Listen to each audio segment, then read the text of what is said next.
రాష్ట్రంలో కూటమి ప్రభుత్వం 2 ఏళ్ల పాలన పూర్తి చేసుకున్న సందర్భంగా అధిష్టానం ఆదేశాల మేరకు నియోజకవర్గంలో ఎమ్మెల్యే ఆదిరెడ్డి శ్రీనివాస్ సోమవారం నుంచి డోర్ టు డోర్ కార్యక్రమాన్ని అధికారికంగా ప్రారంభించారు.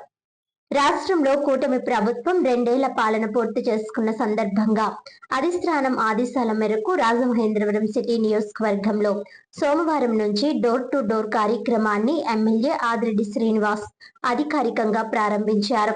తొలి దశలో 1వ డివిజన్ బత్తిన నగర్ ప్రాంతాల్లో డివిజన్ ఇన్ఛార్జ్ కడలి రామకృష్ణ పర్యవేక్షణలో కూటమి నాయకులు గన్ని కృష్ణ, ఎర్ర వేణుగోపాల్ రాయుడు, మజ్జి రాంబాబు, వై శ్రీను, ఉప్పులూరి జానకి రామయ్య, కోసూరి చండీప్రియ, కప్పల వెలుగు కుమారితో కలిసి కార్యక్రమాన్ని ప్రారంభించారు. ఇంటింటికి వెళ్లి ప్రజలను కలిసి కూటమి ప్రభుత్వం 2 ఏళ్లలో అమలు చేసిన సంక్షేమ అభివృద్ధి కార్యక్రమాలను వివరించారు. ప్రజల సమస్యలను అడిగి తెలుసుకుని వినతి పత్రాలను స్వీకరిస్తూ వాటి పరిష్కారానికి చర్యలు తీసుకుంటామని ఎమ్మెల్యే హామీ ఇచ్చారు. ఈ సందర్భంగా ఎమ్మెల్యే ఆదిరెడ్డి శ్రీనివాస్ మాట్లాడుతూ కూటమి ప్రభుత్వం రాష్ట్రాన్ని విధ్వంసం నుంచి వికాసం వైపు, సంక్షోభం నుంచి స్వర్ణాంధ్ర వైపు నడిపిస్తోందని అన్నారు. గత ప్రభుత్వంలో రాష్ట్రం ఆర్థిక సంక్షోభంలోకి వెళ్లగా ప్రస్తుతం ప్రజల సంక్షేమం, అభివృద్ధి లక్ష్యంగా పాలన సాగుతోందని చెప్పారు. తల్లికి వందనం, స్త్రీ శక్తి ద్వారా మహిళలకు ఉచిత బస్సు ప్రయాణం, అన్నదాత సుఖీభవ, ఎన్టీఆర్ భరోసా, మహిళా సాధికారత, యువతకు ఉపాధి, Polavaram green energy, good governance వంటి కార్యక్రమాలు విజయవంతంగా అమలవుతున్నాయని తెలిపారు. కుటుంబంలోని ప్రతి అర్హత కలిగిన విద్యార్థికి తల్లికి వందనం పథకం వర్తింపజేశామని పేర్కొన్నారు.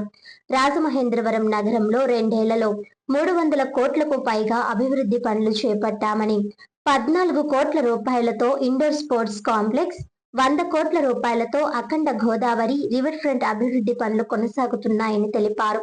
అమృత్ 2.0 పథకం క్రింద 95 కోట్లతో క్వారీ ప్రాంతంలో 50,000 మందికి త్రాగునీటి సమస్యకు శాశ్వత పరిష్కారం కల్పించామని చెప్పారు.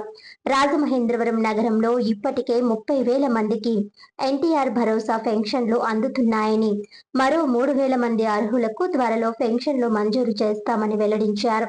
అలాగే నగరంలో 9,000 కొత్త రైస్ కార్డులు జారీ చేశామని తెలిపారు. ప్రభుత్వ పాఠశాలలపై ప్రజల్లో విశ్వాసం పెరిగి ఈ ఏడాది సుమారు 800 మంది విద్యార్థులు ప్రైవేట్ పాఠశాలల నుంచి ప్రభుత్వ పాఠశాలల్లో చేరారని, ప్రభుత్వ ఆసుపత్రిలో రోజువారీ ఓపీ 400 నుంచి 2,000 మందికి పైగా పెరిగిందని పేర్కొన్నారు. డోర్ టు డోర్ కార్యక్రమంలో భాగంగా నియోజకవర్గంలోని సుమారు 89,000 ఇళ్లను సందర్శించి ప్రభుత్వం 2 ఏళ్లలో చేపట్టిన సంక్షేమం, అభివృద్ధి కార్యక్రమాల వివరాలను కరపత్రాల ద్వారా ప్రజలకు తెలియజేస్తామని ఎమ్మెల్యే తెలిపారు. ఈ కార్యక్రమంలో తెలుగుదేశం, జనసేన, బీజేపీ నాయకులు, కార్యకర్తలు, స్థానిక ప్రజలు పెద్ద సంఖ్యలో పాల్గొన్నారు. ఇప్పటికే ప్రజల్లోకి వెళ్ళున్నాం. సుమారు 28 వార్డులు చేస్తున్నాం. ప్రధానమైన సమస్య నేను గమనించింది ఏంటంటే హౌసింగ్ కూడా మొన్ననే గౌరవ ముఖ్యమంత్రి గారితో ఏదైతే మా ఎంపీలు, ఎమ్మెల్యేలు సమావేశం నిర్వహించుకున్నామో ఆమోదం తెలిపారు. పల్లకడియం కానవరం ఏదైతే ఉందో 11,000 మంది లబ్ధిదారులు ఉన్నారో 11,000 మంది లబ్ధిదారులకి కూడా అతి దగ్గరలో సెంటి భూమి కూటమి ప్రభుత్వం ఇస్తా ఉందన్నది వాళ్ళందరికీ కూడా శుభవార్త తెలియజేస్తా ఉన్నాం. బూరుపూడి సమస్య ఉంది. ఆ బూరుపూడి దగ్గర ఏదైతే భూమి ఉందో దానికి న్యాయపరమైన సమస్యలు ఉన్నాయి. సాంకేతికంగా కూడా నివాసయోగం కాదు. వాటికి ప్రత్యామ్నాయంగా మరొక భూమి తీసుకోమని ముఖ్యమంత్రి గారు డిస్ట్రిక్ట్ అడ్మినిస్ట్రేషన్, రెవెన్యూ డిపార్ట్మెంట్ చెప్పారు. తీసుకుంటాం, వాళ్ళకి కూడా ఇస్తాం. ఆ రెండే నాకు ప్రధానంగా కనబడ్డాయి. కానవరం పల్లకడియం ఇస్తున్నాం, బూరుపూడి దగ్గర ప్రత్యామ్నాయం చూపిస్తాం. పెన్షన్స్ ఆగస్టు నెలలో మొన్ననే గౌరవ ఐటీ విద్యాశాఖ మంత్రి గారు కూడా రావడం జరిగింది. ఏదో మాటల్లోనే ఆయన కూడా చెప్పడం జరిగింది. క్యాబినెట్లోనే మేము చర్చించుకున్నాం. అతి దగ్గరలో ఆగస్టు నెలలో అర్హత కలిగిన వారందరికీ కూడా కొత్త పెన్షన్స్ ఇవ్వాలన్న ఆలోచన. దీంతోపాటు మౌలిక వసతులు, ఈ నగరం ఆరోగ్యకరంగా ఉండాలి అని అంటే డ్రైనేజ్ వ్యవస్థ బాగుండాలి. ఎప్పుడో తెలుగుదేశం హయాంలో తెలుగుదేశం కార్పొరేషన్ మేయర్లు ఉన్నప్పుడు జరుగుతున్న అభివృద్ధే తప్ప అవగాహన లేకుండా గత 5 సంవత్సరాలు ఏ విధమైన డ్రైనేజ్ వ్యవస్థను కూడా ప్రక్షాళన చేయలేదు. ఇప్పుడు సుమారు ఈ ఒక్క 2 సంవత్సరాల్లోనే 300 కోట్లతోటి రోడ్స్, డ్రైన్స్ని అభివృద్ధి చేయడమే కాదు, పుష్కరాలకి కేవలం 140 కోట్లు డ్రైనేజ్ ప్రక్షాళన చేయడానికే పెట్టడం జరిగింది, డ్రైనేజ్ వ్యవస్థను. ఈ 140 కోట్లతోటి ప్రతి డ్రైనేజ్ని సరిచేస్తాం, రోడ్స్ వేస్తున్నాం.